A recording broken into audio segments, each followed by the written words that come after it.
시편 44편 1절부터 8절까지 읽겠습니다. 하나님, 우리는 두 귀로 들었습니다. 그 옛날 우리 조상이 살던 그때에 하나님께서 하신 그 일들을 우리의 조상이 우리에게 낱낱이 일러주었습니다. 하나님께서 문 나라들을 손수 몰아내시고 우리 조상을 이 땅에 뿌리 박게 하셨습니다. 문민족을 재앙으로 치시고 우리 조상을 번창하게 하셨습니다. 우리 조상이 이 땅을 차지한 것은 그들의 칼로 차지한 것이 아니었습니다. 조상이 얻은 승리도 그들의 힘으로 얻은 것이 아니었습니다. 오직 하나님의 오른손과 오른팔과 하나님의 빛나는 얼굴이 이루어 주셨으니 참으로 이것은 하나님께서 그들을 사랑하셨기 때문입니다. 주님이야말로 나의 왕, 나의 하나님, 야곱의 승리를 주시는 분이십니다.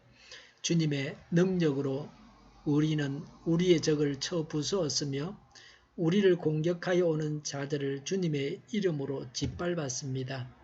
내가 의지한 것은 내 활이 아닙니다. 나에게 승리를 안겨준 것은 내 칼이 아닙니다. 오직 주님만이 우리로 하여금 적에게서 승리를 얻게 하셨으며 우리를 미워하는 자들이 수치를 당하게 하셨기에 우리는 언제나 우리 하나님만 자랑합니다. 주님의 이름만 끊임없이 자랑하렵니다. 아멘. 조상에게 승리를 주신 하나님이십니다. 조상에게 해주신 일을 알고 있습니다. 이들의 가나안 땅에 사람들을 쫓아내고 땅을 차지하게 하셨습니다. 4절에 야곱에게 승리를 안겨주셨습니다. 에스의 위협, 라반의 추격 같은 위기가 있었지만 하나님께서 승리를 주셨습니다. 늘 하나님께서 보살펴 주셨습니다. 그런데 대표적인 일을 두 가지만 열거하고 있습니다. 우리에게 여기에 나오는 조상과 같은 이런 부모가 있으면 좋습니다. 우리 자신이 이런 부모가 되어야 합니다. 자녀에게 자신이 체험한 하나님을 알려줘야 합니다. 그래야 대를 잇는 신앙이 됩니다. 잠깐 믿어서는 안 됩니다. 대를 이어서 믿어야 합니다. 성경은 믿음의 사람들에 의해서 오랜 세월 동안 기록되어진 것입니다. 그들이 대를 이어서 하나님을 경험한 것을 기록하고 있습니다.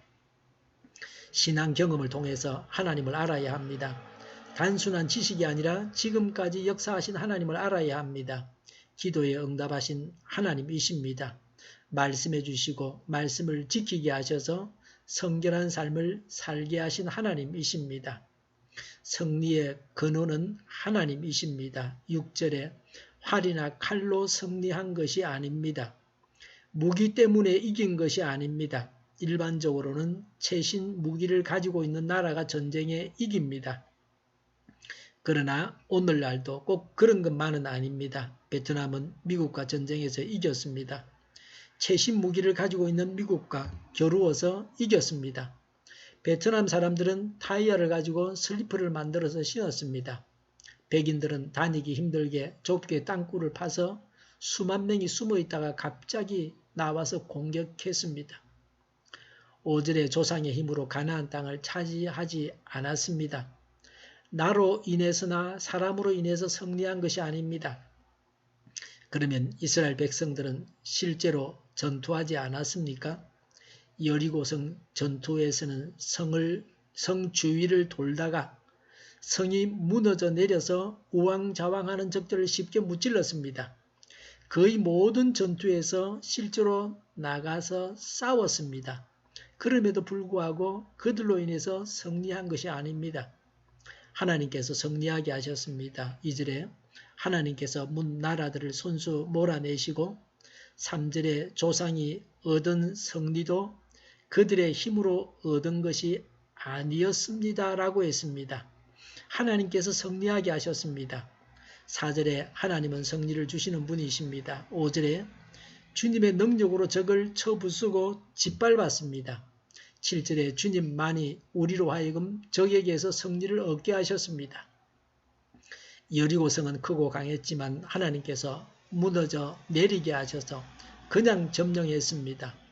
아이성은 작은 성이었고 강한 성이 아니었습니다. 그러나 이스라엘은 고전했습니다. 왜냐하면 그들의 죄 때문입니다. 이런 점을 볼 때 그리스도인은 단순히 자기가 가진 힘으로 승리하는 것이 아닙니다.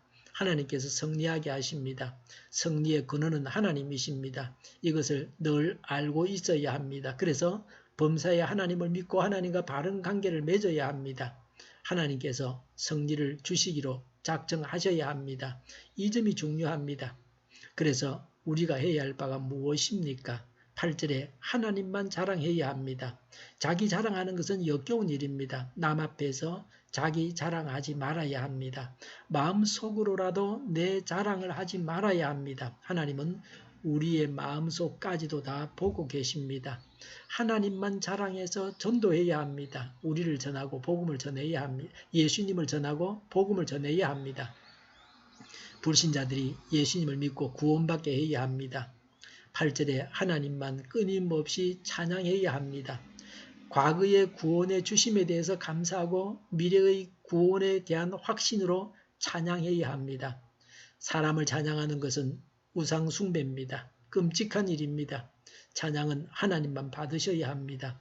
승리를 주시는 하나님이십니다. 하나님으로 인해서 범사에 승리하시기 바랍니다. 하나님만 자랑하고 찬양해야 합니다. 이렇게 하는 것이 마땅하고 우리에게 좋습니다. 기도하겠습니다. 승리하게 하옵소서. 하나님만 자랑하고 하나님을 찬양하게 하여 주시옵소서. 우리 동일교회가 만군은 지배하게 하여 주시옵소서. 예수 이름으로 명하노니 모든 병만은 물러가고 몸의 모든 부분들은 온전하게 될지어다. 신유의 기적을 지금도 베풀어 주셔서 저희의 질병을 고쳐 주시옵소서. 저희와 교회와 이 나라의 민족을 불쌍히 여겨 주시옵소서. 독재 정권이 무너지고 적화 통일이 되지 않고 평화 통일을 이루게 하여 주시옵소서. 전쟁 위험이 사라지게 하시며 해구로 무장에서 균형을 유지하게 하여 주시옵소서. 신앙의 자유를 늘 누리며 살게 하여 주시옵소서. 하나님을 대적하는 세력들이 바로 망하게 하여 주시옵소서. 국회와 정부가 하나님 기뻐하시는 법만을 만들게 하시며 반성경제의 모든 법과 영과 내교가 지구상에서 적시 철폐되게 하여 주시옵소서. 나쁜 인권법이 폐기되게 하여 주시옵소서. 대통령이 통치를 잘하게 하시며 지진이 나지 않게 하시며 출산율이 올라가게 하여 주시옵소서. 자녀를 낳고 살만한 성적으로 건전한 나라가 되게 하여 주시옵소서. 에너지 정책, 재활용 정책을 제대로 세워서 집행하게 하여 주시옵소서. 늘 맑은 공기를 마실 수 있게 하여 주시옵소서. 오늘도 성령님을 따라서 차고 넘치는 삶, 복된 삶을 살게 하여 주시옵소서. 감사와 찬양을 주님께 돌려드리며 예수님의 이름으로 기도하옵나이다. 아멘.